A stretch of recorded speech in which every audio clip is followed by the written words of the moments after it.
જન્મ આપણને આપ્યો છે, પાળી પોષીને મોટા કર્યા છે, ભણતર ભણાવ્યા છે, ઘરે બારે કર્યા છે, એટલે પહેલો ઉપકાર આપણા માતા પિતાનો છે, પછી બીજો ઉપકાર આપણા સદગુરુનો છે, અને પછી પરમાત્માનું નામ લેવાનું કીધું છે. કે મોટામાં મોટો દેવ હોય તો કોણ? કે સદગુરુ. સદગુરુ સિવાય કોઈ મોટું નથી. તો સદગુરુને શરણે ન રહીએ તો ભૂલ આપણી છે. સંતનો સ્વભાવ તો એવો હોય કે સંત સપૂતને તુમડા ત્રણેયનો એક સ્વભાવ તારે પણ ઉડાડે નહીં જેનો તાર્યા ઉપર. એટલે સંતોએ કીધું અજરય મારા વસ્તુ ઓળખી રેજી, અજરય મારા વસ્તુ ઓળખી રેજી. હરેક દ્રશ્ય દેખ્યું તે માયા ગણાય જો, હરેક દ્રશ્ય દેખ્યું તે માયા ગણાય જો. નેણે નિરખાયું એનો નાશ છે રેજી, નેણે નિરખાયું એનો નાશ છે રેજી. હરેક ઈ તો અલ્પ સત્તાય ઓળખાય જો, હરેક ઈ તો અલ્પ સત્તાય ઓળખાય જો.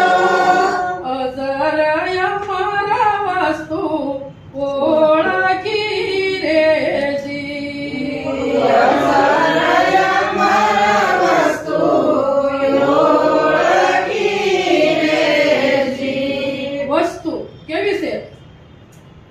સંતોએ કીધું કે વસ્તુ સ્વરૂપે વાલો કે સગળે રહ્યો વ્યાપી, અખંડ થયું અંજવાળું કે સાન સદગુરુએ આપી. કોને આપી? આ સાન કોની છે? સદગુરુની છે. અખંડ થયું અંજવાળું. ક્યાં થયું? બહાર નહીં, પોતામાં. જ્યાં સુધી પોતામાં અંજવાળું નહીં થાય ત્યાં સુધી મેળ નહીં પડે. બહાર હળિયું કર્યા હરી મળવાના નથી. એટલે કીધું અજર અમર. અજર વસ્તુ ક્યાં એમ જેમ તેમ જરે એવી નથી. પ્રહલાદ મહારાજે કીધું, પ્રહલાદ મહારાજે કીધું કે અજરા જરિયાનો જાય. સંતો ભાઈ અજરા જરિયાનો જાય કે તમે થોડે તમે સાહેબ પીવો. આ રસ્તો જલ્દી સડી જવાનો નથી. મહેનતનો રસ્તો છે. મહેનત કરશું તો ફળ પામશું, નકર પામશું નહીં.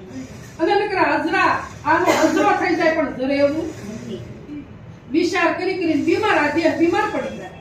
પણ જરે એવું આ વસ્તુ અજરા જરિયાનો.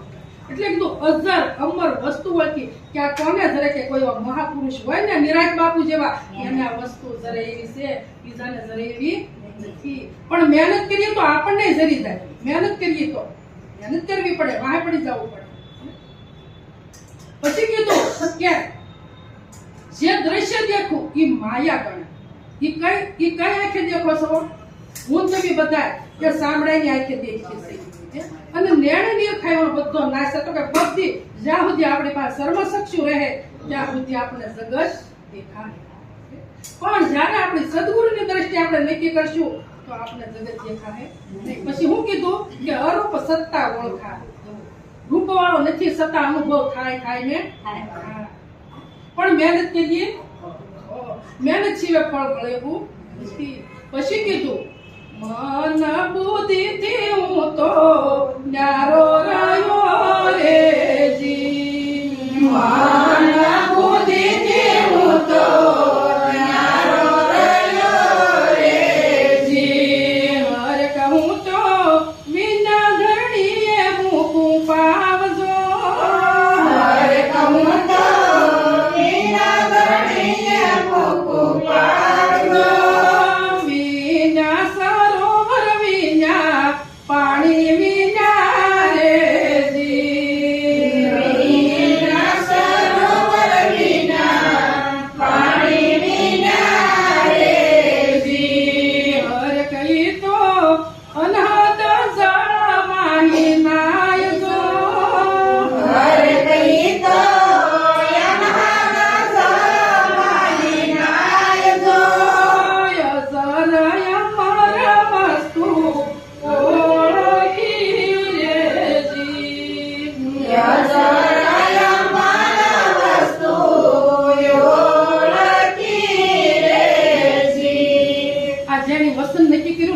ઈ આ બોલી શકે કે મન બુદ્ધિથી હું ન્યારો રહ્યો. મારા મન ને બુદ્ધિ ને કાંઈ લેના દેના નથી. હું તો બધાયની પાર છું. આનું વર્ણન કરો તો પાર આવે નથી, પણ સંતોએ ટૂંકમાં કહી દીધું છે કે આ બધુંય છોડી દો. પણ મન બુદ્ધિથી ન્યારો રહ્યો અને વિના ધરણીએ મૂકું પાર. આમાં છે ને ઝળહળતી જોઈ એને કોઈ ધરણીની જરૂર નથી, કોઈ સરોવરની પણ જરૂર નથી, એને નાહવાની પણ જરૂર નથી.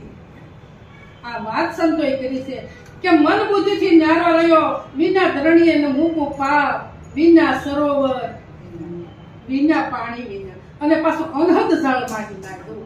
ત્યાં પાછો કોઈ જળનો કે પાર નથી, એમાં નાય છે, એને કોઈ જરૂર નથી. આ સંતો કેવી કેવી વાતો કરી ગયા તમે જોવો તો ખરા. પણ આપણે સંતોની વાહે પડી જાય છે, પણ પોતાની વાહે નથી પડતા. પોતાની વાહે નથી પડતા, પણ એકવાર તમે પોતાની વાહે પડી જાવ તો તમને ખબર પડે કે વસ્તુ શું છે. પછી કીધું રૂપય રૂપ મારે રહ્યું